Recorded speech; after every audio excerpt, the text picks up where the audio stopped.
Neve kemi patur problematika të cilat kanë qenë kryesisht në qarkun e Fierit, në qarkun e Vlorës,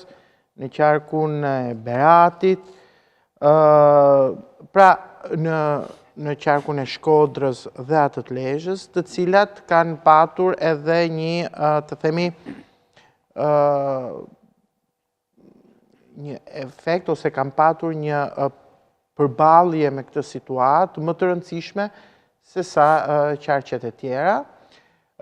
Një pjesën më të madhe të këtyre zonave, qarkun e Durrësit, një pjesë e madhe e këtyre zonave tani më janë në rehabilitim e sipër. Ju pyetët Irfanin për sa i përket terrenit, unë vi nga një inspektim në para 2 ditësh në zonën e Lushnjës, Divjakës, Fierit, Roskovecit, Urës Vargua, zonat të cilat kanë problematika, sepse janë zonat në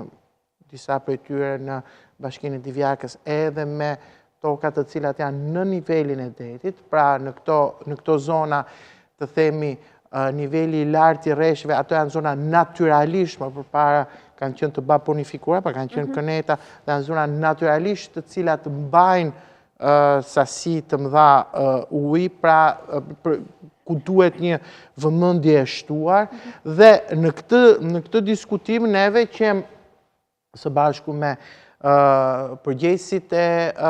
autoriteteve lokale, pra me kryetarët e bashkisë, të cilët punonin krah për krah, me grupet e tyre së bashku me grupet e drejtorisë së ujit e kullimit të